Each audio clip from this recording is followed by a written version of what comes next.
All right, let's jump right into this explainer. Today, we're unpacking the hidden mechanics of modern mega-philanthropy. Using facts and data drawn straight from our source material, we're going to look closely at exactly how massive fortunes intersect with public policy.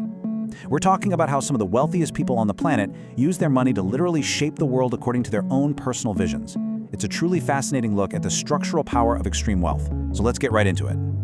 Now, you might be wondering, can giving away billions of dollars actually be bad for democracy? I know, it sounds totally counterintuitive. We've always praised philanthropy, and we absolutely should celebrate generosity. But our sources ask a really provocative question here. What happens when multi-billionaires use their vast fortunes to act as self-appointed social engineers? As we dive into the data, a super complex picture emerges about power, the taxes we all pay, and who really gets to call the shots on public policy. Okay, so here's our roadmap. 1. The rise of charitable plutocracy. 2. Bill Gates and charter schools. 3. Patagonia's climate trust loophole. 4. The hidden taxpayer subsidy. And 5. Philanthropy versus democracy. Section 1. The rise of charitable plutocracy. So what exactly is charitable plutocracy? Well, our source material defines it as this distinctly American phenomenon. You know, back in the day, the big philanthropists of the early 20th century would hand their money over to independent boards with these really broad missions. But today's Uber philanthropists, they operate completely differently. They keep incredibly tight control over their foundations, while simultaneously acting as massive political funders. They're basically translating their personal wealth into disproportionate influence over the public sphere. They pull this off by coordinating their tax-exempt grants with heavy political campaign funding. The result is that they can achieve very specific, idiosyncratic public policy goals, essentially bypassing our standard democratic channels altogether. Moving on to Section 2. Bill Gates and charter schools. To see how this actually plays out on the ground, let's take a trip to Washington State and look at a decades-long battle over taxpayer-funded, privately run charter schools. This timeline is just incredibly revealing. Back in 1995, a charter school bill completely dies in the state legislature. The next year, 1996, voters overwhelmingly reject an initiative, like 64.4% against it. Fast forward to 2000, Microsoft co-founder Paul Allen heavily funds another initiative, and boom, rejected by voters again. In 2004, a law finally passes, but local citizens and teachers' unions team up and successfully repeal it. Washingtonians repeatedly and democratically kept saying no. But then comes 2012, and out-of-state and in-state billionaires step in to fund a brand new ballot measure, Initiative 1240. Now, the sheer contrast in financial firepower here is absolutely staggering. The pro-charter campaign raised $11.4 million, and the vast majority of that came from just a tiny handful of billionaires, including Bill Gates and Alice Walton. On the flip side, the grassroots anti-charter opposition scraped together just over $727,000. Think about that. That is a massive 12-to-1 funding disparity. It's like bringing a water pistol to a tank fight. But here's the kicker.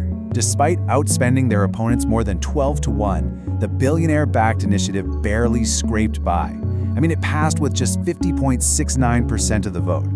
Our sources make a really critical point here. When an initiative wins by a razor-thin margin like that, and only after an unprecedented, overwhelming flood of private money, it raises some serious questions.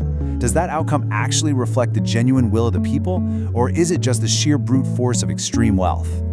Okay, so the law finally passes. What happens next? The strategy seamlessly shifts gears.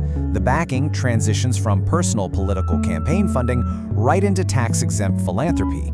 The Gates Foundation immediately dispersed a whopping $31 million in under 3 years to actually set up the system. They were essentially engineering public education without the public oversight that normally governs traditional school districts. You win the political fight with personal wealth, and then you engineer the system through tax-exempt grants. It's quite the playbook. Let's move to Section 3. Patagonia's climate trust loophole. Now, this phenomenon is definitely not limited to education. Let's completely switch gears to the environmental sector to see how these exact same mechanisms operate. $3 billion. That is the jaw-dropping valuation of the outdoor apparel company Patagonia. Recently, its founder, Yvon Chouinard, made major headlines for effectively giving away the company. He famously declared that Earth is now Patagonia's only shareholder, with all profits going to fight the climate crisis. At first glance, it was universally celebrated as a pure act of charity. Actually, wait, let's look closer. because philanthropy and tax experts who examine the actual legal structure notice something way more complicated than just a simple charitable donation. So here's how this structure actually works under the hood. Step 1. All the voting stock went to the Patagonia Purpose Trust. That ensures the Chouinard family completely maintains total control over all the company's decisions. Step 2. The non-voting stock, the actual money, went to the Holdfast Collective. And this is crucial. Holdfast is a 501c4 social welfare organization, not your standard charity. The final outcome? The family avoided millions of dollars in taxes, while that 501c4 designation gives them the ultimate freedom to pour massive, untaxed amounts of money directly into political campaigns and climate lobbying. So they gave away the financial wealth for sure, but they absolutely cemented their political power.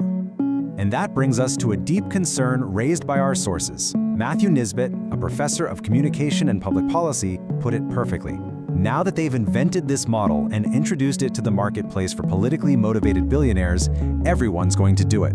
The big fear here is that injecting hundreds of millions of dollars into the political arena through these untaxed vehicles creates this escalating zero-sum political arms race. It normalizes a system where billionaires, regardless of which side of the political spectrum they're on, can indefinitely fund their preferred political battles.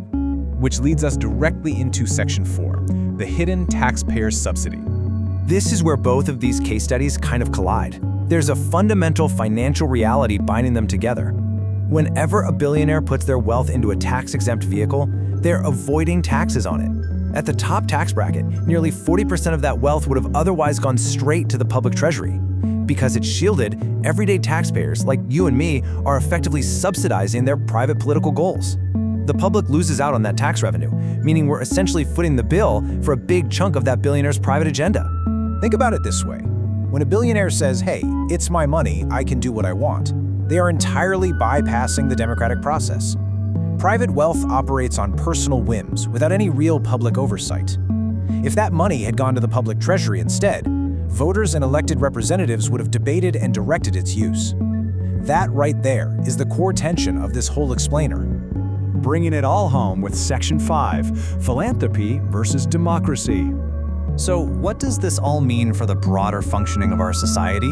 Well, based on the sources, the democratic cost is pretty clear. Multi-billionaires are exerting an excessive amount of influence over public policy, completely out of proportion to their single vote.